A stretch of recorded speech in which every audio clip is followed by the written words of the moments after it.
My ex-wife's husband stole my son's college fund disguised as comics, then laminated a $15,000 issue so Leo could appreciate the art. When I told her I pressed charges, she screamed, "He took everything because of you." I just hung up. That was 3 weeks ago. This morning, she opened the bank statement, went pale, and didn't speak for the rest of the day. My ex-wife's husband stole my comic collection and laminated them together. So I called the police because he didn't know that the comics cost their entire savings. So my ex and I split up about 3 years back, and honestly, the whole cheating thing doesn't even bother me anymore, because what matters now is this legal mess that has nothing to do with our past relationship, but everything to do with what her new husband just pulled. We have a 13-year-old son, let's call him Leo, who splits his time between us equally, and he's honestly such a good kid whose interests keep changing, like most teenagers do these days. Back when he was younger, Leo was obsessed with vintage comic books, and I mean really obsessed, to the point where we'd spend hours together hunting for rare first editions at comic conventions and specialty shops. Even though he's moved on to other hobbies, I kept collecting pristine, graded comics as an investment because some of these issues are worth serious money now, like key first appearances or limited variant covers. After the divorce, my ex, Sarah, got together with this guy, Mark, who apparently shares my passion for collectibles, except he has this bizarre habit of, get this, framing his comics by gluing the pages directly to a backing board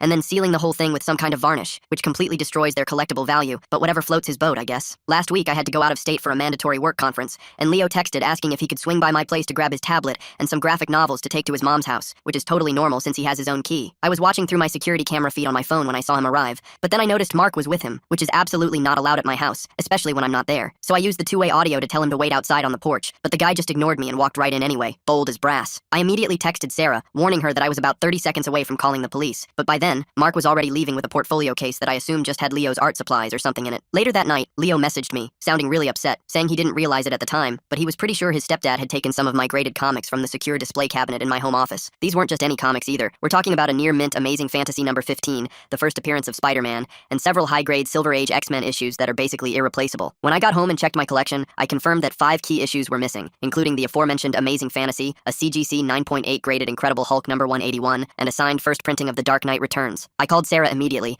and she had no clue what was going on until Mark admitted he took them, claiming it was so Leo could appreciate the art, and maybe even get inspired to draw his own, even though Leo hasn't shown interest in drawing comics in over 2 years, and specifically told his mom he would never steal from me. Sarah asked how much it would cost to replace everything, and when I told her the actual insured value, she nearly fainted because we're talking about more than their entire savings account, plus the down payment they've been meticulously saving for a house with a bigger yard for Leo. I gave them 2 weeks to pay me back, or I'd file charges and sue them for the full amount, which at this value constitutes grand larceny, a felony. The worst part, the absolute gut punch, is that when I finally got the comics back through a mutual acquaintance who intervened, one of them, my prized Walking Dead number 1 first printing, had been removed from its protective slab, and Mark had attempted to restore a minor crease on the cover with whiteout, and then, I kid you not, laminated the entire comic, completely destroying a collectible potentially worth upwards of $15,000. Everyone in both our families, except my own parents who understand the investment aspect, keep saying I'm being ridiculous over some old funny books, but they don't understand these were carefully curated investments, a tangible asset meant to help pay for Leo's college education, or maybe a down payment on his first apartment someday. Yes, taking this money will affect Leo's life at his mom's place, since they won't be able to buy that bigger house they were planning, but Mark literally stole my son's future education fund with his reckless and arrogant actions. The items he took were the Amazing Fantasy number 15, the Incredible Hulk number 181, the signed Dark Knight Returns, an original Teenage Mutant Ninja Turtles number 1 first printing,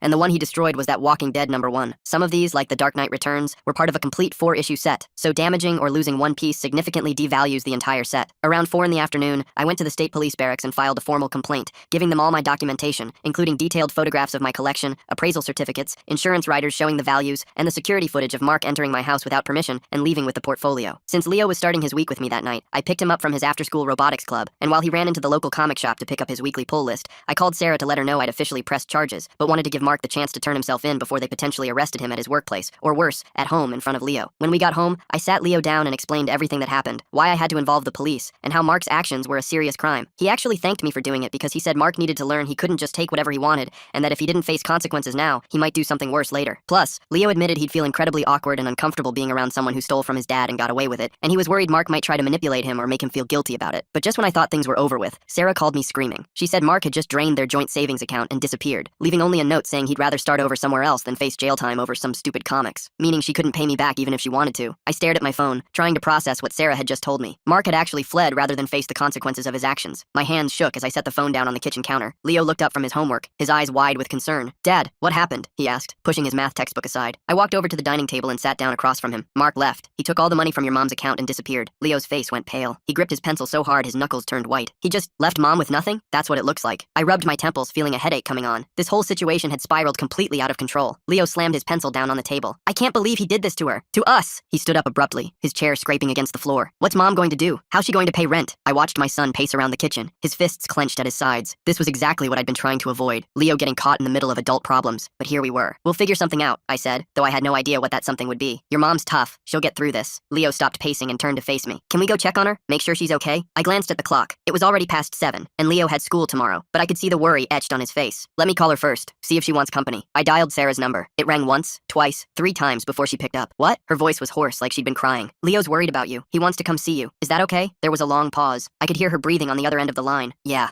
that would be good. We'll be there in 20 minutes. I hung up and looked at Leo. Get your jacket. We're going to your mom's. The drive to Sarah's house was quiet. Leo stared out the window, his reflection in the glass showing the worry on his face. I kept both hands on the wheel, focusing on the road ahead. The streetlights cast long shadows as we turned into Sarah's neighborhood. When we pulled into the driveway, I noticed all the lights were on in the house. Sarah's car sat alone in the driveway. Mark's truck was gone. Leo was out of the car before I'd even turned off the engine, running up to the front door. Sarah opened it before he could knock. Her eyes were red and puffy, her hair disheveled. Leo immediately wrapped his arms around her, and she held him tight, burying her face in his hair. I'm so sorry, baby, she whispered. I'm so sorry. I stood awkwardly by the car, not sure if I should approach or give them space. Sarah looked up and caught my eye. She nodded toward the house, a silent invitation to come in. The living room was a mess. Papers were scattered across the coffee table. Bank statements, bills, what looked like rental agreements. An empty wine bottle sat on the floor next to the couch. When did he leave? I asked, surveying the chaos. This morning, apparently. Sarah sank onto the couch, pulling Leo down beside her. I came home from work and found the note. Called the bank right away. He withdrew everything at 9:30 this morning. $12,000. Gone. Leo's jaw dropped. 12,000? That's everything we'd saved for the new house, Sarah finished. 3 years of scrimping and saving. I picked up one of the bank statements from the table. The withdrawal was right there in black and white. Did you call the police? Sarah laughed bitterly. And tell them what? That my husband took money from our joint account? They said since his name was on it, there's nothing they can do. But he stole from me first, I pointed out. That's why I filed charges. This is connected. Try explaining that to them. Sarah rubbed her eyes. They said it's a civil matter. I'd have to take him to court. Leo stood up suddenly. I need some water. He headed to the kitchen, leaving Sarah and me alone. I never meant for this to happen, I said quietly. I just wanted my property back. Sarah looked at me, and for a moment, I saw a flash of the woman I'd fallen in love with all those years ago. Vulnerable, scared, but still fighting. I know, this isn't your fault. Mark made his choices. We heard Leo rummaging in the kitchen, the clink of glasses and running water. Sarah lowered her voice. I don't know what I'm going to do. Rent's due in 2 weeks. I've got maybe $300 in my checking account. I can help, I offered without thinking. Not with the stolen comics money, obviously, but I can cover your rent for a month or 2 while you figure things out. Sarah shook her head. I can't take your money. Not after everything. It's not for you. It's for Leo. He needs stability right now. Before she could respond, Leo came back with 3 glasses of water. He handed one to each of us and sat back down next to his mom. So, what happens now? He asked, looking between us. Sarah took a sip of water. I'll figure it out. Maybe pick up extra shifts at work. Look for a cheaper place. You can't move, Leo protested. All my friends are here. My school. We might not have a choice, honey. Sarah's voice cracked slightly. I set my glass down on the coffee table, careful to avoid the scattered papers. Let's not make any drastic decisions tonight. We're all emotional. Things might look different in the morning. Leo turned to me. Dad, can Mom stay with us? Just until she figures things out? The question hung in the air. Sarah's eyes widened and she quickly shook her head. Leo, no. That's not. I couldn't. Why not? Leo pressed. We have the guest room. It's just sitting there empty. I could see the desperation in my son's eyes. He was trying to fix things the only way he knew how. That's something your mom and I would need to discuss privately, I said carefully. But, Leo. Sarah's tone was firm but gentle. This isn't something we can decide right now, okay? He slumped back against the couch cushions. Okay. We stayed for another hour. I helped Sarah organize the papers on the coffee table while Leo did his homework at the dining room table. It felt strangely normal, like we were a family again, even though we weren't. As we were getting ready to leave, Sarah pulled me aside while Leo gathered his things. Thank you for coming, she said softly. It means a lot. To both of us. Of course. We'll get through this. She nodded, wrapping her arms around herself. Do you think he'll come back? Mark? I thought about it for a moment. Honestly,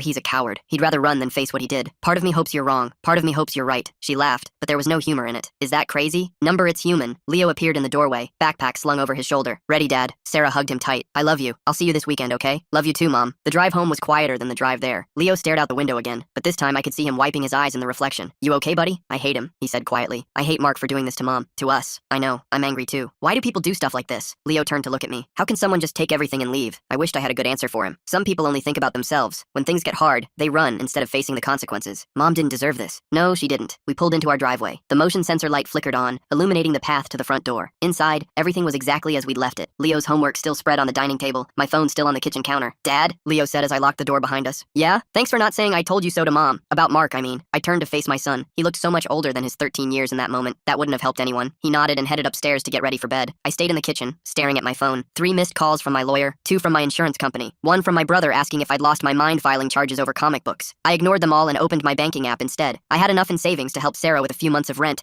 without touching Leo's college fund. It wasn't about being the hero or winning points. It was about making sure my son didn't have to watch his mother struggle because of someone else's crimes. My phone buzzed. A text from Sarah. I'm sorry about everything. Tell Leo I love him. I started to type a response, then deleted it. Started again, deleted again. Finally, I just wrote, get some rest. We'll talk tomorrow. Tomorrow, when the dust would start to settle and we'd have to figure out what came next. When I'd have to explain to my lawyer why the person who was supposed to pay me back had vanished. When Sarah would have to face the reality of starting over with nothing. But tonight, I just wanted to make sure my son was okay. I climbed the stairs and knocked on Leo's door. Come in, he called. He was sitting on his bed, still in his clothes. clothes, holding his phone. Mom just texted me. She said she's sorry. She's going through a lot right now. I know. He set his phone aside. Dad, what if we can't find Mark? What happens to your comics? I sat on the edge of his bed. The insurance will cover most of it. Not all, but most. But those were special. You can't just replace them. No, you can't. But things are just things, Leo. What matters is that everyone's safe. He pulled his knees up to his chest. I should have stopped him. When he came in the house, I should have made him leave. Hey, no. I put my hand on his shoulder. This is not your fault. You're 13. He's an adult. He made his choices. But I let him in. Because you trusted him. That's not a bad thing. He's the one who broke that trust. Leo nodded, but I could see he wasn't convinced. Get some sleep, I said, standing up. School tomorrow. Dad? He called as I reached the door. Yeah? I'm glad you're my dad, not him. My throat tightened. I'm glad you're my son. Always. I closed his door and went to my own room. As I lay in bed staring at the ceiling, I thought about how quickly everything had unraveled. A week ago, my biggest concern was making sure my comic collection was properly insured. Now I was dealing with theft, police reports, and my ex-wife's financial crisis. My phone buzzed again. This time it was my lawyer. Call me first thing in the morning. We need to discuss next steps. Next steps. As if any of this followed a logical progression. As if there was a handbook for what to do when your ex-wife's new husband steals from you and then disappears with their life savings. I set my phone aside and closed my eyes. Tomorrow would bring new challenges, new decisions to make. But tonight, my son was safe in his room, and that was what mattered most. The house settled around me, the familiar creaks and groans of a structure adjusting to the night temperature. Somewhere in the distance, a dog barked. Normal, everyday sounds that seemed surreal given everything that had happened. I must have dozed off because the next thing I knew, my alarm was going off. 6:30. Time to start another day. I made Leo breakfast while he got ready for school. Scrambled eggs and toast, his favorite. He came downstairs with his backpack already packed, looking more tired than usual. We ate in silence until he finally spoke up. Dad, do you think Mark planned this whole thing? I set down my coffee mug. What do you mean? Like, maybe he knew about your comics all along. Maybe that's why he got with Mom. The thought had crossed my mind, but hearing it from Leo made my stomach turn. I don't know, buddy. People do strange things sometimes. After dropping Leo at school, I headed to work. My boss, Theodore, called me into his office the moment I arrived. He closed the door behind us and gestured for me to sit. I heard about what happened, he said, leaning against his desk. The police called yesterday, asking about your whereabouts during the conference. They're just doing their job, I replied, trying to keep my voice steady. Look, I know this is a tough situation, but I need to know if this is going to affect your work. We've got the Morrison project coming up, and I need you focused. I assured him it wouldn't be a problem, but the truth was, I could barely concentrate. Throughout the morning, I kept checking my phone for updates from the police or my lawyer. Nothing came. Around lunchtime, Sarah called. Her voice sounded different, almost cheerful. I found something, she said. Can you come by after work and bring Leo? What did you find? Just come, please. The rest of the day crawled by. When I picked up Leo from school, I told him about his mother's call. He seemed hopeful, maybe thinking Mark had returned or left more money somewhere. We arrived at Sarah's house to find her in the garage, surrounded by boxes. She looked up when we walked in, dust smudged across her cheek. I was looking for things to sell, she explained, gesturing at the boxes, and I found these. She handed me a folder. Inside were photocopies of receipts, credit card statements, and what looked like inventory lists, all related to comic books. Mark had been buying comics for months, Sarah continued, but not just any comics. Look at the titles. I scanned the lists. My blood ran cold. Every single comic he'd purchased was one I owned. The exact same issues, same print runs, same variants. He was building a duplicate collection, I said slowly. Leo grabbed the papers from my hands. But why would he do that? Sarah pulled out another document. This is from 3 weeks ago. He opened a safety deposit box at a bank across town, paid for a full year in advance. The pieces started falling into place. Mark hadn't just stolen my comics on impulse. He'd been planning this for months, maybe longer. We need to tell the police, I said. I already did. They said without proof that your comics are in that box, they can't get a warrant. Leo kicked one of the boxes in frustration. This is so messed up. He planned everything. Over the next few days, things got worse. Sarah received an eviction notice. She had missed last month's rent payment, apparently because Mark had been intercepting the mail. She also discovered he'd been slowly selling off her jewelry, replacing real pieces with fakes. I covered her rent to buy her some time, but it was clear she couldn't stay there much longer. The landlord, a woman named Victoria, was sympathetic, but firm. She had her own bills to pay. Leo started spending more time at my house, even on days he was supposed to be with his mother. Sarah didn't object. She was either at work pulling double shifts or at home, going through everything Mark might have touched, trying to figure out what else he'd taken or tampered with. Then came the phone call that changed everything. It was a Thursday evening. Leo was doing homework at the kitchen table when my phone rang. Unknown number. Hello? You need to stop looking for me. Mark's voice was calm, almost casual. I motioned for Leo to stay quiet and put the phone on speaker. Mark, where are you? That doesn't matter. What matters is that you dropped the charges. You stole from me. You destroyed my property. He laughed. Those comics? They're safe. Well, most of them. The Walking Dead one was an accident. I was trying to preserve it better. By laminating it? I'm not a monster. I know they meant something to you. That's why I'm willing to make a deal. Leo's eyes widened. I shook my head, warning him to stay silent. What kind of deal? I asked. Drop the charges, and I'll return 4 of the 5 comics. You can keep the insurance money for The Walking Dead. Everyone wins. What about Sarah? What about the money you took from her? There was a pause. That's between me and her. You're her husband. You left her with nothing. She'll be fine. She always lands on her feet. His tone turned harder. You have 48 hours to decide. Keep looking for me, and those comics might accidentally end up in a shredder. The line went dead. Leo jumped up from the table. Dad, he just threatened you. That's extortion. I was already dialing the police. They said they traced the call, but I knew Mark was probably using a burner phone. He wasn't stupid, just desperate and greedy. That night, I couldn't sleep. I kept thinking about what Mark had said, how he knew those comics meant something to me. Had he been planning this from the beginning? Had Sarah unknowingly brought a con artist into our lives? The next morning, I called in sick to work. Theodore wasn't wasn't happy, but I didn't care. I needed to figure out what Mark was really after. I started by visiting the bank where he'd opened the safety deposit box. The manager, a stern man named Sebastian, couldn't tell me much without a warrant, but he did confirm that Mark had been there several times in the past month. He seemed very particular about the box size, Sebastian mentioned. Said he needed one big enough for large portfolios. Portfolio cases, like the one he'd taken from my house. I thanked him and left, my mind racing. If Mark had been planning this for months, there had to be more evidence somewhere. I drove to Sarah's house. She was at work, but she'd given me a spare key to help move some of her things. I went straight to Mark's home office, a converted bedroom he'd claimed for himself. The room was mostly empty. He'd taken his computer and most of his files. But criminals always make mistakes, and Mark's mistake was thinking Sarah never paid attention to his business. Behind the desk, tucked between the wall and a filing cabinet, I found a notebook. Mark's handwriting filled the pages. Notes about comic values, auction results, and something else that made my heart skip. Contact information for private collectors. People who bought stolen goods. No questions asked. One name stood out, McTheodore Williams, with a phone number and address in the city. Next to it, Mark had written, "We'll pay 60% for graded keys." I photographed every page and put the notebook back where I found it. Then I called my lawyer and told him what I'd discovered. "This is good," he said, "but we need more. If we can prove he was planning to sell to these people, that's conspiracy to commit fraud." That afternoon, I picked up Leo from school and told him what I'd found. He wanted to come with me to check out McTheodore's address, but I refused. This was getting dangerous. "But Dad, I can help," he insisted as we drove home. "Number, absolutely not. These people could be dangerous." "More dangerous than Mark?" I didn't answer because the truth was, I didn't know. Mark had seemed harmless enough when Sarah first introduced him. A little odd with his collecting habits, but not criminal. Now I wondered what else we didn't know about him. That evening, Sarah came by to pick up Leo. She looked exhausted, dark circles under her eyes. While Leo gathered his things, she pulled me aside. "I've been thinking about your offer," she said quietly, "about staying here. The offer stands. It's not right. We're divorced. It would confuse Leo. Leo's the one who suggested it." She sighed. "I know, but I can't. I've already imposed enough." Before I could respond, Leo came downstairs with his overnight bag. He hugged me goodbye, whispering, "Be careful, Dad." After they left, I sat in my office, staring at the empty spaces in my comic display. The police had taken photos for evidence, but seeing those gaps every day was a constant reminder of what Mark had stolen. My phone buzzed. A text from an unknown number. "Time's running out." Mark was getting nervous. Good. Nervous people make mistakes. The next day, I decided to visit McTheodore Williams. I told myself I was just going to scope out the place, nothing more. The address led me to a pawn shop in a sketchy part of town. The windows were barred, and a neon sign flickered. "We buy gold." I parked across the street and watched. The shop seemed legitimate enough, with regular customers coming and going. But I noticed something odd. Some customers went straight to the back without browsing. After an hour, I worked up the courage to go inside. The place smelled like dust and old electronics. Behind the counter sat a heavy-set man with gray hair. "Help you?" he asked without looking up from his newspaper. "I'm looking for McTheodore Williams." Now he looked up, his eyes narrowing. "Who's asking?" "A potential seller. I have some rare comics." He studied me for a long moment. "McTheodore doesn't meet with just anyone. You need a referral." "Mark sent me," I said, taking a gamble. His expression changed immediately. "Mark's in some trouble, I hear. That's why I'm here. He asked me to handle some business for him." The man laughed. "Mark owes me money. You tell him McTheodore doesn't forget debts." This was new information. "How much does he owe?" $5,000. For that spider book he was supposed to deliver last month. My heart raced. He was talking about my amazing fantasy number 15. "He's got it," I said carefully. "Just been laying low because of the heat." "Yeah, well, heat or no heat. McTheodore wants his book or his money back. You tell Mark he's got 1 week." I nodded and left quickly, my mind spinning. Mark had already sold my comic, or at least promised it to this McTheodore person. But something had gone wrong, and he hadn't delivered. I sat in my car and called the detective handling my case. I told him everything. The notebook, the pawn shop, McTheodore's claim about my comic. "This is good information," the detective said, "but I need you to stop investigating on your own. These people could be dangerous." I agreed, but I knew I couldn't just sit back and wait. Mark had 48 hours to return my comics, but now I knew he might not even have them anymore. That night, Leo called me. "Mom's crying again," he said quietly. "She found out Mark canceled her health insurance last month. Is she okay?" "She says she is, but Dad, I'm scared. What if she gets sick? We'll figure something out. Can I talk to her?" "She's in the bathroom. She doesn't know I called you." My heart broke for my son. No 13-year-old should have to deal with this. "Leo, listen to me. Your mom's going to be okay. We're going to get through this." "How do you know?" "Because we're family. Even if we're not together anymore, we're still family, and family takes care of each other." After we hung up, I made a decision. I opened my laptop and started researching. If Mark thought he could destroy my family and get away with it, he was wrong. I found what I was looking for in the state's business registry. Mark had an LLC registered for comic trading. The business address was different from his home address. It was a storage unit across town. The next morning, I drove by the storage facility. It was one of those 24-hour places with keypad entry. I couldn't get in without the code, but I took photos of the entrance and the unit number listed in the registry. When I got home, there was a package on my doorstep. No return address. Inside was a single comic, my signed Dark Knight Returns. But something was wrong. The signature had been traced over with a different pen, making it look fake. A note was tucked inside. 1 down, 3 to go. Drop the charges. I called the detective immediately. He sent an officer to collect the comic and note for evidence. "This is good," the detective said. "He's making contact. Keep documenting everything." That afternoon, Theodore called me into his office again. "I'm getting pressure from upper management," he said. "They're concerned about the police investigation affecting our reputation. I haven't done anything wrong. I know that, but perception matters. Take a few days off. Paid. Let this blow over." I wanted to argue, but I could see he was trying to help in his own way. I agreed and left the office. On my way home, Sarah called. "I just got a letter from a lawyer," she said, her voice shaking. "Mark's filing for divorce. He wants alimony." "Alimony? He stole from you. He claims I was emotionally abusive and that he left for his safety. It's all lies, but it's going to cost money to fight it. Money I don't have." I pulled over to the side of the road. "Sarah, I know a good divorce attorney. Let me call her for you." "I can't ask you to do that. You're not asking. I'm offering. This affects Leo too." She was quiet for a moment. "Okay, thank you." After we hung up, I sat in my car, watching traffic go by. Mark wasn't just a thief. He was systematically trying to destroy Sarah's life. But why? What was his endgame? My phone rang. Unknown number again. "You didn't drop the charges," Mark said without preamble. You ruined a signed comic. That wasn't part of the deal. The signature was fake anyway. No, it wasn't. I watched Stan Lee sign it myself at Comic-Con. He was quiet for a moment. Fine. You'll get the others in better condition. But I need more time. Why? Because McTheodore wants his money? The silence stretched longer this time. You don't know what you're messing with. Then tell me. What's really going on, Mark? Just drop the charges, please. It's bigger than just some comics. Then give them all back and return Sarah's money. I can't. It's gone. I had debts you don't understand. Gambling? Worse. Look, I never meant for it to go this far. I thought I could flip your comics quick, pay everyone back and make a profit. But the market crashed and now you're in trouble with people like McTheodore. He's small time compared to the others. They don't accept excuses. Then turn yourself in. The police can protect you. He laughed bitterly. You really don't get it. These people have connections everywhere. The only reason they haven't come after Sarah and Leo is because I convinced them I could pay. My blood went cold. You brought criminals into my son's life? I didn't mean to. It just spiraled. Where are you, Mark? Doesn't matter. I'm leaving the state tonight. You'll get your comics back. What's left of them? Just take care of Sarah and Leo and drop the charges. For their sake. He hung up before I could respond. I immediately called the detective and told him about the threat to my family. He assured me they'd increase patrols around both houses, but I wasn't satisfied. I drove straight to Sarah's house. She answered the door in her work uniform, about to leave for her shift. What's wrong? I told her about Mark's call, about the threats. Her face went pale. He wouldn't really. I don't know what he's capable of anymore. You and Leo need to stay with me until this is resolved. I can't miss work. I need the money. Then Leo stays with me, full time, until we know it's safe. She nodded, tears in her eyes. I'll pack his things. While she gathered Leo's clothes, I called him down and explained the situation as gently as I could. He took it better than I expected. I knew something was wrong, he said. Mark called Mom's phone yesterday, but when she answered, he hung up. Why didn't you tell me? Mom said not to worry you. I looked at Sarah. She avoided my eyes. We're past keeping secrets, I said. If we're going to get through this, we need to be honest with each other. That night with Leo safe in his room, I couldn't sleep again. I kept thinking about what Mark had said. Bigger than comics. Worse than gambling. What had he gotten himself into? Around midnight, my security camera app alerted me to motion at the front door. I checked the feed and saw a figure in dark clothing approaching. They left something on the doorstep and quickly walked away. I waited until they were gone, then carefully opened the door. Another package. This time, 2 comics. The Incredible Hulk and the Teenage Mutant Ninja Turtles. Both had been removed from their protective slabs, decreasing their value significantly. A new note read, 2 more. Last chance. I brought them inside and examined them under my desk lamp. They were real, but the damage was obvious. Fingerprints on the covers, small creases that hadn't been there before. Thousands of dollars in value. Gone. The next morning, I woke to Leo making breakfast. He'd set 3 places at the table. Mom's coming by before work, he explained. I thought we could eat together. Sarah arrived looking slightly better. She'd gotten some sleep and done her hair. We ate Leo's scrambled eggs in relative peace like a family again. I've been thinking, Sarah said as she helped clear the dishes. Maybe I should talk to Mark, try to reason with him. Absolutely not, I said. He's desperate and possibly dangerous, but he loved me once. Maybe I can convince him to do the right thing. Leo shook his head. Mom, he stole from us and ran away. He doesn't love anyone but himself. The wisdom in his words silenced us both. Our 13-year-old son understood the situation better than we did. After Sarah left for work, I spent the day making phone calls, insurance claims, lawyer consultations, security upgrades for both houses. The costs were adding up, but I didn't care. My family's safety was worth more than money. That afternoon, Mac Victoria, Sarah's landlord, called me. I haven't heard from Sarah about the rent, she said. I know she's going through a tough time, but I need to know if she's staying or going. I assured her the rent would be paid and convinced her to give Sarah another month to decide. It was becoming clear that Sarah would need to move anyway. The house had too many memories of Mark. Around 4 o'clock, the detective called with news. They'd found Mark's car abandoned at a truck stop 2 states away. Inside was a portfolio case, empty except for comic book backing boards. We're checking security footage from the truck stop, he said, but it looks like he switched vehicles. What about the storage unit? We got a warrant. It was mostly empty, just some worthless comics and office supplies. But we did find evidence he'd been running a business selling collectibles online. Some of the serial numbers match items reported stolen in other states. So Mark wasn't just a thief, he was a professional con artist, and Sarah and I had welcomed him into our lives. That evening, while Leo did homework, I researched Mark's past more thoroughly. Using the business information I'd found, I discovered a trail of failed ventures, bankruptcy filings, and civil lawsuits, all under slightly different names but the same person. How had we missed this? How had Sarah not known? My phone rang. Sarah, I just got home, she said, her voice strange. There's a package here, addressed to you. Don't touch it. I'm coming over. I told Leo to lock the door behind me and not answer for anyone. Then I drove to Sarah's house, breaking several traffic laws along the way. The package sat on her porch, wrapped in brown paper. My name was written in Mark's handwriting. Should we call the police? Sarah asked. Probably, but let me look first. I carefully opened the package. Inside was my amazing fantasy number 15, still in its protective slab, but something was off. The label looked different. I examined it closely and realized the truth. It was a forgery, a good one, but fake nonetheless. The real comic was probably already sold to McTheodore or someone else. The note inside was brief. This is all you get. Stop looking for me. I showed Sarah the fake. She sank onto the porch steps, head in her hands. I'm so sorry, she whispered. I brought him into our lives. This is all my fault. Hey, I sat beside her. You didn't know. He fooled both of us. But I should have seen the signs. The way he was always interested in your collection, always asking about values. Con artists are good at what they do. That's how they survive. We sat in silence for a moment. Then Sarah asked, what are we going to do? We're going to protect Leo. We're going to get through this. And we're going to make sure Mark faces justice. How? He's gone. The comics are gone. The money's gone. But we're still here. Leo's still here. That's what matters. She looked at me, tears in her eyes. I don't deserve your help. Not after everything. This isn't about what anyone deserves. It's about doing what's right for our son. My phone buzzed. A text from Leo. There's someone at the door. They say they're from the insurance company. My heart raced. Stay inside, I texted back. Don't open the door. I stood up. I need to go. Lock your doors and don't answer for anyone you don't know. As I drove home, I called the insurance company. They confirmed no one was scheduled to visit me today. I pulled into my driveway to find a man in a cheap suit standing at my front door. He turned as I approached, smiling in a way that didn't reach his eyes. Mr. Peterson? He said. I'm here about your claim. My insurance company says they didn't send anyone. His smile faltered. There must be some confusion. I'm from the buyer's insurance. McTheodore Williams sent me. So McTheodore knew who I was. This was escalating fast. I think you should leave, I said, pulling out my phone. Before I call the police, he held up his hands. No need for that. I'm just here to deliver a message. Mr. Williams is willing to forget about Mark's debt if you can provide the original comics Mark promised. I don't have them. Mark stole them from me. That's unfortunate. Mr. Williams doesn't like being disappointed. Is that a threat? Just a fact. He handed me a business card. If you find the comics, call this number. You have 1 week before Mr. Williams explores other options for recovering his investment. He walked to his car and drove away. I memorized his license plate and immediately called the detective. Inside, Leo was waiting by the window. Who was that? No one important, I lied. Just someone looking for Mark. But Leo wasn't buying it. Dad, I'm not a little kid. I know something bad is happening. I sat down with him on the couch. You're right. Mark got involved with some dangerous people, and now they think I have something that belongs to them. The comics? Yeah, but I don't have them. Mark probably already sold them or lost them. So what do? We stay safe. We stick together, and we let the police handle it. That night, I installed new security cameras around the house and changed all the locks. Leo helped, asking questions about how everything worked. It was a strange bonding experience, securing our home against threats we couldn't fully understand. Around 10 o'clock, Sarah called. Can I come over? I don't want to be alone. 20 minutes later, she was at our door with an overnight bag. Leo hugged her tight. You can have my room, he offered. I'll sleep on the couch. No, honey, the guest room is fine. As I helped her settle in, she said quietly, this feels strange. Being here again. Strange but necessary, just until things calm down. What if they don't? What if Mark's problems follow us forever? Then we deal with them, together. She looked at me with something I hadn't seen in years. Trust. Okay. That night, for the first time since this all started, I slept soundly. My family was under one roof, safe for the moment. Tomorrow would bring new challenges, but tonight, we were together. I woke to the smell of coffee and bacon. Sarah was in the kitchen, making breakfast while Leo set the table. It felt surreal, like stepping back in time. Morning, Sarah said, not quite meeting my eyes. I hope this is okay. I couldn't sleep, and cooking helps me think. It's more than okay. We ate together, discussing practical matters. Sarah needed to find a cheaper place to live. Leo had a science project due. I had to figure out how to deal with McTheodore without putting anyone in danger. After breakfast, I called my lawyer. He advised me to file a civil suit against Mark for the destroyed comics, even though collecting would be nearly impossible. It's about establishing a paper trail, he explained. If Mark ever surfaces, we'll be ready. The detective called next with surprising news. They'd arrested someone at the truck stop where Mark's car was found, a woman named Vita, who'd been seen with him on security footage. She's not talking yet, he said, but we think she knows where he went. Hope flickered in my chest. Maybe this nightmare would end soon. That afternoon, while Sarah was at work and Leo at school, I decided to visit the storage unit one more time. The police had released the scene, and I wanted to see if they'd missed anything. The unit was indeed mostly empty, just as the detective had said, but as I looked around, I noticed something odd about the back wall. One section sounded hollow when I knocked on it. I found a seam and pried at it with my keys. A panel popped loose, revealing a hidden compartment. Inside were more comics. Not mine, but others with evidence tags suggesting they were stolen property. There was also a ledger detailing Mark's real business. He'd been stealing collections for years, moving from state to state, always targeting divorced fathers with valuable comics. Sarah hadn't been random. She'd been chosen because of me. I photographed everything and called the detective. Within an hour, the place was swarming with police. This is big, the detective told me. We're looking at interstate theft, fraud, possibly racketeering. Mark's in serious trouble when we find him, but finding him was proving difficult. Vita, his apparent accomplice, had lawyered up and wasn't talking. The trail was growing cold. That evening, I showed Sarah what I'd found. She stared at the photos of the ledger, her face pale. He targeted me, she said slowly. Our whole relationship was a lie. I'm sorry. 3 years. 3 years of my life with someone who was just using me to get to you. Leo, who'd been listening from the doorway, came and hugged his mother. It's not your fault, Mom. He fooled everyone. That night, Sarah couldn't stop crying. I could hear her through the guest room door, trying to muffle the sound. Leo heard it too. Should we do something? He asked. Sometimes people need to cry, I told him. It's part of healing. But after an hour, I couldn't stand it anymore. I knocked on her door. Come in, she said, her voice rough. She was sitting on the bed, surrounded by tissues. I'm sorry. I'm trying to be quiet. Don't apologize. I sat on the edge of the bed. You have every right to be upset. I feel so stupid. How did I not see what he was? Because you're a good person who sees the best in people. That's not a flaw, isn't it? Look where it got us. It got us Leo. And despite everything else, I'll never regret that. She smiled through her tears. He's pretty amazing, isn't he? The best thing we ever did. We talked for another hour, not about Mark or comics or money, but about Leo, his achievements, his dreams, the man he was becoming. It reminded us both that despite our failures, we'd done something right. The next morning brought another surprise. McTheodore Williams was arrested in a raid on his pawn shop. The police found stolen goods worth hundreds of thousands of dollars, including comics that matched the serial numbers from Mark's ledger. The detective called to update me. Williams is looking at serious time. He's already trying to make a deal, offering information about his suppliers, including Mark, especially Mark. Turns out your ex-wife's husband was one of his best sources. Williams is very unhappy about being stiffed on that Spider-Man comic. It was satisfying to know the net was closing, but Mark was still out there somewhere. That afternoon, I got a call from Theodore. I need you back at work Monday, he said. The Morrison project can't wait any longer. I agreed, though the thought of returning to normal life seemed impossible. How could I focus on spreadsheets and meetings when my family was in crisis? As I hung up, Leo came home from school with news of his own. There was a man watching me at lunch, he said, just standing across the street from school, staring. My blood ran cold. What did he look like? Tall, thin, wearing a baseball cap. When I pointed him out to my teacher, he left. I called the school immediately, then the police. They promised to have an officer at the school tomorrow, but I wasn't taking chances. Leo would stay home until we knew it was safe. Sarah came home early from work, having heard about the incident. We sat in the living room, trying to make sense of it all. Maybe it wasn't related, she said hopefully. Maybe it was just some random person. But we all knew better. Mark's problems were becoming our problems. That evening we ordered pizza and tried to pretend everything was normal. We watched a movie, Leo between us on the couch, and for a moment it felt like we were a family again. Then my phone rang. Unknown number. I almost didn't answer, but something made me pick up. You need to stop cooperating with the police. The voice wasn't Mark's. It was deeper. more menacing. Who is this? A concerned party. Mark owes us money. A lot of money. If he can't pay, someone has to. I don't have anything to do with Mark's debts. You have his comics. That makes you involved. I don't have them. Mark stole them from me. That's unfortunate. For you. The line went dead. Sarah and Leo were staring at me. Who was that? Sarah asked. I don't know. Someone looking for Mark. Dad, maybe we should leave town for a while, Leo suggested. Just until they catch Mark. It wasn't a bad idea, but I couldn't leave. Not with work. Not with the investigation ongoing. We're not running, I said firmly. This is our home. We're not letting Mark or anyone else drive us away. But even as I said it, I wondered if I was making the right choice. Was my pride putting my family in danger? That night, I couldn't sleep. Every noise made me jump. Every car passing by could be a threat. I found myself checking the security cameras obsessively, looking for any sign of trouble. Around 3 in the morning, my phone buzzed. A text from an unknown number. Last warning. Attached was a photo that made my heart stop. It was Leo's school, taken from the same spot where he'd seen the man watching him. I was out of bed immediately, checking Leo's room. He was safe, sleeping soundly. Sarah's door was locked. Also good. I called the detective, waking him up. I'll have units patrol your neighborhood for the rest of the night, he promised. First thing tomorrow, we're putting you all in protective custody. But I knew that wasn't a long-term solution. We couldn't live in hiding forever. As dawn broke, I made a decision. If these people wanted the comics, I'd give them comics. Not the real ones. Those were long gone. But maybe, just maybe, I could buy us some time. I spent the morning on comic forums and auction sites, looking for replacements for my stolen comics. Not the same value, of course, but similar enough to pass a casual inspection. It would cost me thousands, but what choice did I have? Sarah found me at the computer, credit card in hand. What are you doing? I explained my plan. She shook her head. That's crazy. You're going to give criminals fake comics? Not fake, just not the ones they think they're getting. And when they find out, hopefully Mark will be caught by then. She sat down beside me. This is insane. We're actually discussing deceiving dangerous criminals. Do you have a better idea? She didn't. By noon, I'd ordered 5 comics, paying extra for overnight shipping. They weren't worthless, but compared to what I'd lost, they were pocket change. Leo thought the plan was brilliant. It's like a heist movie, he said excitedly. This isn't a movie, Sarah reminded him. These are real dangerous people, but even she had to admit it was better than doing nothing. That afternoon, Vita, Mark's accomplice, finally broke. The detective called with the news. She says Mark's in Mexico, trying to sell the real comics to collectors down there. She gave us contact information, possible aliases. Mexican authorities are looking for him now. Relief washed over me. If Mark was in Mexico, he was far from us. There's more, the detective continued. Vita says Mark owes money to a crime family in Chicago. Big money. That's probably who's been threatening you. How much? North of 100,000. Apparently he was supposed to deliver a collection worth twice that, but the deal fell through. My collection. Most likely. These people don't care about the details. They just want their money. After I hung up, I shared the news with Sarah and Leo. Mexico. It seemed so far away, but not far enough. Do you think they'll catch him? Leo asked. I hope so, I said, though I wasn't optimistic. Mark had proven resourceful. That evening, we tried to return to some normalcy. Sarah cooked dinner while Leo and I played video games. It was almost like old times, except for the security cameras and new locks and constant underlying fear. As we were cleaning up after dinner, Sarah's phone rang. She looked at the screen and frowned. It's my sister. She answered, and I watched her face go from confused to shocked to angry. He called you? She said. When? Why didn't you tell me immediately? Leo and I exchanged glances. Mark had contacted Sarah's sister. Sarah put the phone on speaker. Her sister, Victoria, sounded scared. He called about an hour ago. Said he needed me to give you a message. Said it wasn't safe to call you directly. What message? Sarah asked. He said he's sorry. Said he never meant for it to go this far. And, Victoria paused. He said to tell you about the safety deposit box at First National. Said you'd know what to do. Sarah looked at me confused. I don't know anything about a safety deposit box at First National, but I did. First National was where we'd had our joint accounts when we were married, where we'd kept our important documents. Did he say anything else? I asked. Just that time was running out, that you needed to act fast. We thanked Victoria and hung up. Sarah was already grabbing her keys. We're going to the bank, she said. It's almost 8. They're closed. They have extended hours on Thursdays. If we hurry, we piled into my car, Leo insisting on coming despite our protests. The bank was 15 minutes away, and Sarah had me breaking speed limits the whole way. We arrived with 10 minutes to spare. The manager, a woman who remembered us from our married days,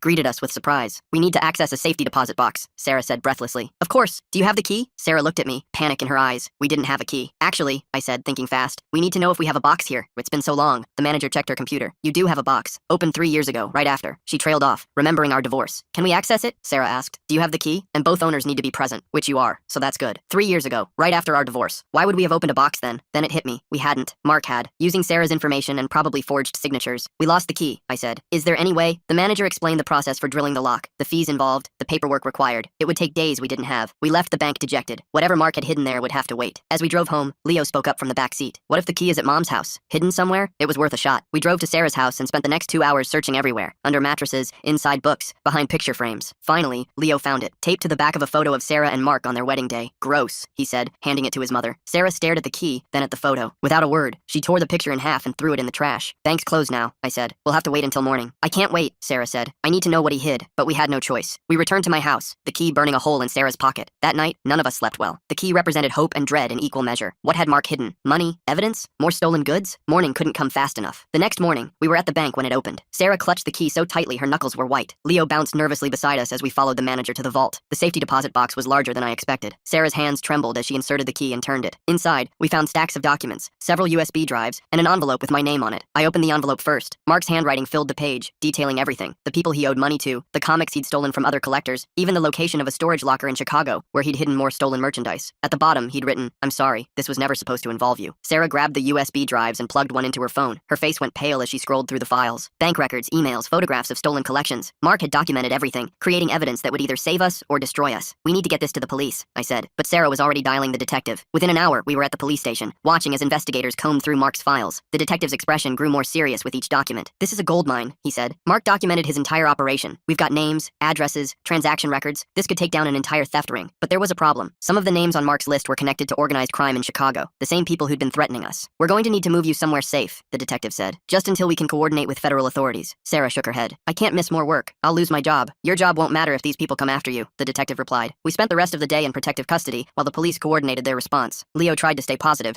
but I could see the fear in his eyes. This wasn't how a 13-year-old should spend his day. That evening, we were allowed to return home with police protection. 2 officers would be stationed outside our house around the clock. It felt surreal, like we were living in a crime drama. The replacement comics I'd ordered arrived that night. I examined them carefully. They were decent copies, but anyone who knew comics would spot the differences immediately. Still, they might buy us time. Around midnight, my phone rang. The detective's voice was urgent. "We've got a problem. Someone leaked that we have Mark's files. We're picking up chatter about retaliation." My blood ran cold. "What kind of retaliation?" "We're not sure yet, but I'm sending more units to your location. Don't leave the house." I woke Sarah and Leo, explaining the situation as calmly as I could. We gathered in the living room, the curtains drawn, waiting for something we couldn't predict. The hours crawled by. Every car that passed made us tense. Every noise outside had us checking the windows. The police officers outside were alert but calm, their presence both reassuring and terrifying. As dawn broke, the detective called again. "We've made arrests. 12 people connected to the Chicago operation. It's not over, but the immediate threat should be reduced." Relief washed over us, but it was short-lived. Mark was still out there, and until he was caught, we couldn't truly feel safe. That morning, Theodore called. "I heard what happened. Take all the time you need. The Morrison project can wait." I appreciated his understanding, but I knew I couldn't hide forever. Life had to go on, even with the shadow of Mark's crimes hanging over us. Sarah had to return to work that afternoon. The police provided an escort, which drew stares from her coworkers but kept her safe. Leo stayed home with me, working on his science project while I tried to focus on insurance paperwork. Then came the call that changed everything. We got him. The detective's voice was triumphant. "Mexican authorities arrested Mark this morning. He's being extradited as we speak." I sank into a chair, the phone shaking in my hand. After everything, it was over. Or at least this part was over. "What happens now?" I asked. "He'll face multiple charges. With the evidence from the safety deposit box, he's looking at significant prison time. You'll need to testify, but the case is solid." I shared the news with Leo, who hugged me tightly. We called Sarah at work, and I could hear her crying with relief over the phone. But our relief was tempered by reality. Mark's arrest didn't undo the damage he'd caused. Sarah still had no savings. My comics were still gone. The emotional scars would take time to heal. That evening, we had a family meeting. With Mark in custody and his associates arrested, it was time to figure out our next steps. "I need to find a new place," Sarah said. "Somewhere cheaper. Somewhere without memories of him." "You could stay here," Leo suggested again, "just until you save up enough." Sarah looked at me. I could see the conflict in her eyes. Pride versus practicality. "The offer stands," I said. "No strings attached. Just until you're back on your feet." She nodded slowly. "Okay, but I'm paying rent. Whatever I can afford. We'll figure it out." Over the next few days, life slowly returned to something resembling normal. The police presence was reduced, then eliminated entirely. Leo returned to school with stories that made him briefly popular among his classmates. Sarah began the process of divorcing Mark, using the lawyer I'd recommended. The replacement comics I'd ordered sat in my office, unused. With Mark arrested and his associates in custody, there was no need for deception. I donated them to Leo's school for their fundraising auction. A week after Mark's arrest, I received a call from the federal prosecutor handling the case. They'd recovered some of my stolen comics during raids connected to Mark's operation. Not all of them, and some were damaged, but it was better than nothing. "We'll need to keep them as evidence until after the trial," she explained. "But eventually, you'll get them back." It wasn't the outcome I'd hoped for, but it was something. The insurance would cover the rest, and while money couldn't replace the sentimental value, it would help secure Leo's future. Sarah threw herself into rebuilding her life. She picked up extra shifts, started selling things she didn't need, and even took on freelance work in the evenings. I watched her transformation with admiration, from victim to survivor. Leo seemed to mature overnight. He helped around the house without being asked, kept his grades up, and even started teaching his mom about budgeting and financial planning. The crisis had forced him to grow up fast, but he handled it with grace. One evening, as we were having dinner together, Sarah brought up something that had been bothering her. "The safety deposit box," she said. "How did Mark know we'd find it? Why leave evidence that would incriminate him?" I'd wondered the same thing. Maybe he knew it was over. Maybe it was his way of trying to make things right. Or maybe he wanted to take everyone down with him, Leo suggested. We'd probably never know Mark's true motivations. But in the end, his decision to document his crimes had saved us from his associates and helped law enforcement dismantle a major theft ring. The trial date was set for 6 months out. We'd all have to testify, reliving the nightmare in court. But the prosecutor assured us the case was airtight. Mark would likely take a plea deal to avoid a longer sentence. As the weeks passed, our new living arrangement settled into a routine. Sarah had the guest room, keeping her own space while contributing to household expenses. We took turns cooking and cleaning, working together like the family we'd once been, but we were careful to maintain boundaries. Sarah and I were co-parents and temporary roommates, nothing more. Neither of us wanted to confuse Leo or complicate an already complex situation. The comics that were recovered arrived at my house in evidence bags, cataloged and photographed. Seeing them again was bittersweet. They were damaged, their value significantly reduced, but they were mine. The Amazing Fantasy number 15 was real, not the forgery Mark had sent. The Incredible Hulk had fingerprints on the cover but was otherwise intact. The Walking Dead number 1 was beyond salvage, still laminated in Mark's misguided attempt at preservation. I kept it as a reminder of how quickly things could go wrong when you trusted the wrong person. Leo asked if he could have it. "It's still cool, even if it's not worth money anymore," he said. I gave it to him gladly. Maybe it had lost its monetary value, but seeing my son appreciate it for the art and story made it worth more than any price guide could determine. Sarah's divorce was finalized quickly. Mark didn't contest it from prison, probably hoping cooperation would help his criminal case. She received nothing in the settlement. There was nothing to receive, but she was free. The night the divorce was final, we ordered pizza and watched movies, celebrating quietly. It wasn't a happy occasion exactly, but it marked the end of a chapter in Sarah's life. She could finally move forward. My insurance claim was processed, and the check arrived on a Tuesday. It was substantial, though less than the full value of my collection. I set aside most of it for Leo's college fund, as I'd always intended. The rest would help Sarah get back on her feet. "I can't accept this," she said when I told her my plan. "It's not charity. It's an investment in our son's future. He needs both his parents stable and secure." She hugged me then, the first real embrace we'd shared since our divorce. It wasn't romantic or complicated, just two people who'd been through hell together, supporting each other. As spring arrived, Sarah found a small apartment she could afford. It was in Leo's school district, close enough that he could bike between houses. The move was bittersweet. We'd grown comfortable with our arrangement, but we all knew it was temporary. Leo helped his mom pack, carefully wrapping dishes and organizing boxes. He'd developed a system, labeling everything clearly, making lists of what went where. The crisis had made him more organized, more responsible. On moving day, I rented a truck and enlisted some friends to help. We worked together efficiently, loading Sarah's belongings and the furniture she'd bought from secondhand stores. It felt like a fresh start. Her new apartment was small but clean, with good light and a tiny balcony where she could grow herbs. Leo immediately claimed the second bedroom, planning where his things would go when he stayed over. That night, after everything was unloaded and the pizza was ordered, we sat on Sarah's living room floor, exhausted but satisfied. "Thank you," Sarah said simply, "for everything. I couldn't have gotten through this without you." "We're family," I replied. "That's what family does." As I drove home that evening, Leo beside me, I reflected on how much had changed. 6 months ago, my biggest concern was protecting my comic collection. Now, those comics were evidence in a federal case, my ex-wife was rebuilding her life after being conned, and my son had learned harsh lessons about trust and consequences. But we'd survived. More than that, we'd grown stronger. The three of us had faced a crisis that could have destroyed our already fragile family dynamic. Instead, it had brought us together in unexpected ways. Leo still split his time between houses, but now the transitions were smoother. Sarah and I communicated better, united in our focus on Leo's well-being. We attended his school events together, had weekly dinners to discuss his progress, and made decisions jointly. The trial began in late summer. Testifying was harder than I'd expected, reliving those moments of discovery and fear. But seeing Mark in shackles, no longer the confident con artist who'd infiltrated our lives, brought a sense of closure. He was sentenced to 8 years in federal prison, with additional state charges pending. It seemed like a long time, but considering the scope of his crimes and the number of families he'd hurt, it felt appropriate. After the sentencing, Sarah and I took Leo out for ice cream. We didn't talk about Mark or the trial. Instead, we discussed Leo's upcoming robotics competition and Sarah's new job opportunity. Life was moving forward. That fall, Leo started high school. He joined the robotics team, made new friends, and threw himself into his studies. The shy, worried boy from a year ago had transformed into a confident young man. Sarah thrived in her new position, earning promotions and building her savings back up. She was cautious now, keeping her finances separate and secure. Mark had taught her hard lessons about trust and vulnerability. I returned to collecting comics, but differently now. Instead of focusing on investment value, I bought issues I enjoyed reading. Leo often joined me at conventions, not as an investor but as a fan. We'd spend hours discussing storylines and artwork, bonding over shared interests. One evening, as I was organizing my rebuilt collection, Leo asked if he could help. We worked side by side, placing comics in protective sleeves, cataloging titles and issue numbers. "Dad," he said suddenly, "I'm glad this happened." I looked at him in surprise. "You're glad Mark stole from us?" "No, not that part, but everything that came after. You and Mom working together, us becoming a real family again, even if you're not married. I wouldn't have wanted it to happen this way, but I'm glad we ended up here." I understood what he meant. The crisis had forced us to confront our failures and fears,